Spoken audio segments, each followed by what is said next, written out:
Welcome to the Living the Dream podcast with Curveball. If you believe, you can achieve.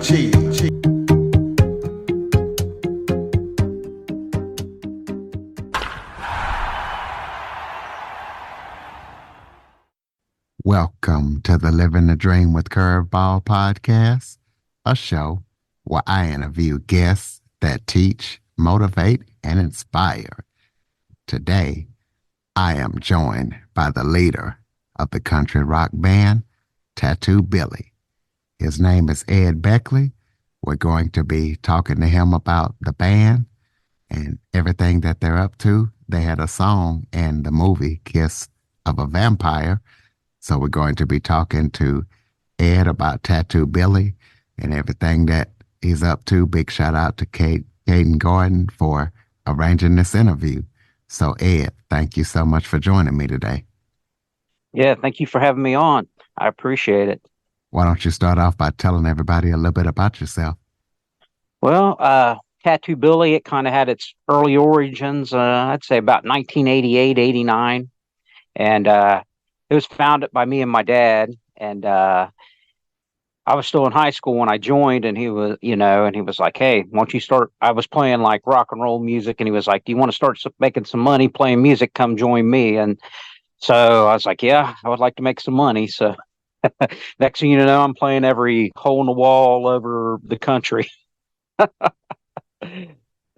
Okay, well, But tell us a little bit about your dad, so people can get the idea of the origins of the band.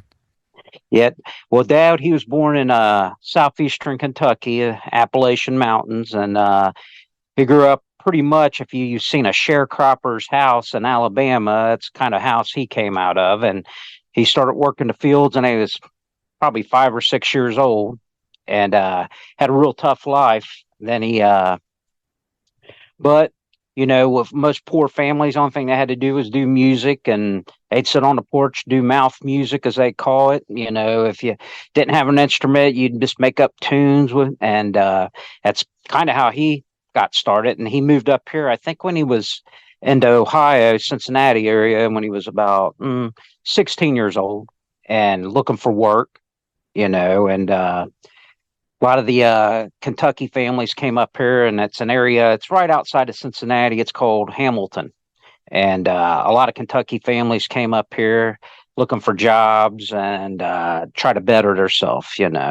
So, and I joined him. I think I was 16 and a half, 17 years old when I joined him, and the early stages of the same lineup until 2010.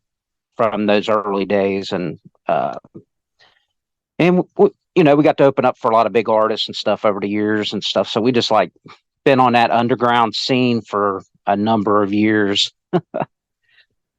Okay, well, tell us about the genre of music that that Tattoo Billy does.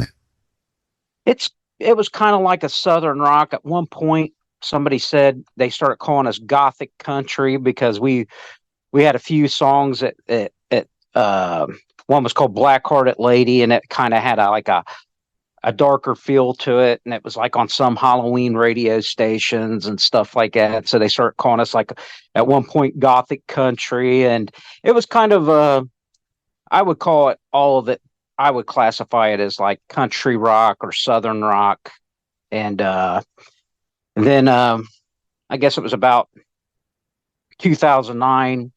We met a guy named Joe Torrentore. He's passed away now, but he was like a movie director, did movies with Linda Blair, and he was an actor himself when he was younger. He was Black Hand Gunman and The Sting with Robert Redford and all those guys. And I met him and showed him our album, and he took one of our songs and he put it in one of his newer movies. At that time, it was a newer movie called Kiss of a Vampire, and it had like I think it was Daniel Goddard from Young and the Restless and the Beastmaster series, and had Matthew Hughes from the Die Hard movie and Pee-wee's Big Adventure, and I forget. It had like a bunch of, it had the one star, one of the guys from Willow, one of the midgets from that movie, if that's a proper term to use, midget. I don't know what the or little people, but yeah, had a bunch of like actors like that was in the movie. Costa Mandalore from the Saw movie was in it, and yeah, it's pretty cool, And they used us as like in the backdrop when our songs being played in the movie, and we were sitting in the back of like a bar, you know. But yeah, it was pretty cool. We had little things like that, happen, over the years, and yeah, and we just like I said, I forget how many shit, we got over 100 songs released, right now, over the years because we've been together so long, and we try to release something every year, and we're in the studio right now working on a new one called "Put the U Back in Country." Okay, well, you talked earlier about opening up for several big artists throughout your time playing. So, kind of tell us about who you opened up and describe what Uh, that felt like. yeah, it was. We've opened up for like a Foghat, Fabulous Thunderbirds. Trying to think. Ken Mellons had a song called Jukebox Junkie. Uh, George Dukas, we opened up for him. He had a song out called Lipstick Promises, which was a kind of a big hit in the 1990s. So a few artists like that, we was on a way down scale. We opened up for Dwight Yoakam, but it was like way down. You know what I mean? We were like the first band up. There was a few bands that were playing that night. It was just a one nighter, but it was still pretty cool, to do. Most definitely. So tell us about your biggest musical influences.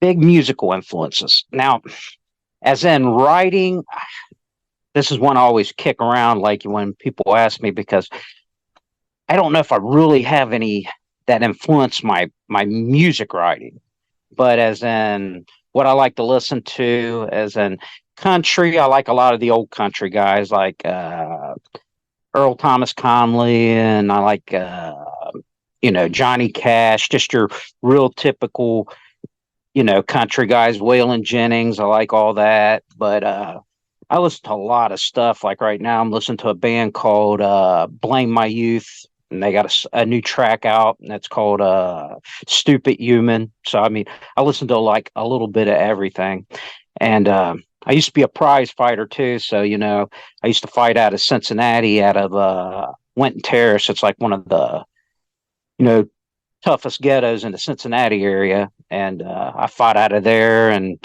turned fought for money too. I had Aaron Pryor. I don't know if you remember that guy. He was a junior welterweight champ. He was my trainer from '99 to 2000. So I always had my hand in a lot of different fires. You know what I mean? Absolutely. So tell us about any current or upcoming projects that you got coming up, you and your band, and tell us what it inspired them. Yeah, right now we're working on one. It's called "Put the U Back in Country." I think it's going to be a real good one.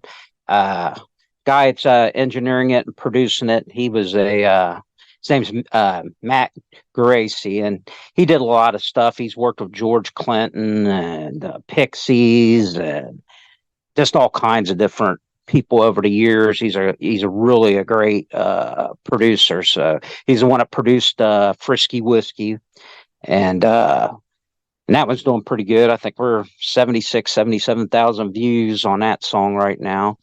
And but yeah, he just does a great work, fun to work with, just a real great atmosphere, And like I said, I'm an older artist, so I do it more. It's just I release for me anymore. But I mean, it's nice. There's people that's interested. People download the songs, so it's cool too that that people still like what I do. But pretty much, I do it for me. I think most artists do. You got to do it for yourself and like it yourself before you really put it out there for anybody else to like dig. Because I think if you're going to dig it and you really like it and you're honest about what you do, then it's going to be good. And you fool yourself and you release something that's not so good, then you know what I mean. It's I guess one of those catch 22s with me. You know what I mean. So anything I release now, it's something I would like it myself. Like Frisky Whiskey, I listen to that almost like in a third party. I can sit back and listen to it and be like, I almost forget it's me doing it. And I like it because it's just a good song. And that one, which was funny about that song, I was taking a shower and that whole song came in my head when I was taking a shower, got out of the shower, wrote the entire song probably in 10 minutes. Okay, well, tell us about the name Tattoo Billy. Tell us how you guys came up with that name. Well, it is funny. We were trying to come up with a name probably in 93 or 94 to stick with, even though we started earlier than that. We were like, we need to, pick up a really good name. So I kept on saying, hey, why don't we call it Psycho Hillbilly? And my dad's like, I don't know about that one. And then my dad was like, hey, what do you guys think about Tattoo Billy? And I was like, well, that's pretty cool, and everybody liked the name. And I was the only one in the band at the time that had tattoos. So when we started playing out, people would keep on coming up, hey, Billy, hey, Billy. I didn't know they were talking to me, and they're like, didn't you hear me, Billy? And I'm like, oh, you're talking to me? And he's like, yeah, ain't your name Billy? And I was like, no. They're like, well, you're the only one in the band with tattoos. So we figured you were Tattoo Billy. So it kind of became my moniker. And now that's kind of my stage name is Tattoo Billy. That's kind of what I go by. So whenever I'm playing out, people's calling me Billy, and I just respond to it now. Absolutely, Billy. So, Billy, throw out your contact information so people can keep up with everything that Tattoo Billy's up to. Okay. I think the Twitter is Tattoo Billy Ed Begley, maybe. And Facebook's just Tattoo Billy, Tattoo, and Billy, just a little space in between. That's usually the two I most genuinely answer off of, is either the Twitter page or the Facebook page. And I think that's what it is. I'm an older guy, so you know what I mean? Remembering the exact, I think it's TAT2 on Twitter, BILLYN on Twitter. But yeah, they could hit me up anytime on there, and I usually respond within 24 hours to anything that's requested or anything like that. Okay, we'll close us out with some final thoughts. Maybe if that was something I forgot to talk about that you would like to touch on, or just any final thoughts you have for the listeners. Well, I'm going to say, most people, if you're out there and you're still creating, keep on creating, and keep on doing what you like to do and believe in yourself. It's like I said, I've been doing this now. I'm 51 years old and I still play shows. I still got people that like what I do. Just want to thank all the, really everybody that supported me over the years, that keeps believing in me, you know what I mean? Because even as an artist, sometimes we don't believe in ourselves, and then people still show interest in what you're doing. And it's just, it's a really awesome thing to be able to do what you like to do. And like I said, it's mainly like, I appreciate guys like you. It's took the time to sit down with me for a few minutes and have an interview. It's pretty awesome, and I appreciate you, and I wish you luck too on the things you're doing. And I subbed your channel on YouTube. Yep, you subbed it and I subbed back, and I definitely appreciate everything that you're up to. And we're definitely going to get this out to the listeners. Listeners, please support Tattoo Billy. Check out everything that he's up to when that new project is released. Go ahead and check that out as well. Follow, rate, review, share this episode to as many people as possible, all of the country music fans out there and the Southern rock fans. If you have any guests or suggestion topics, see Jackson102 at Cox.net is the place to send them. As always, thank you for listening. And Tattoo Billy, thank you so much for joining me. And thank you. Thank you for your listeners. You have a good night, buddy. For more information on the Living the Dream podcast, visit www.djcurveball.com. Until next time, Stay focused on living the dream.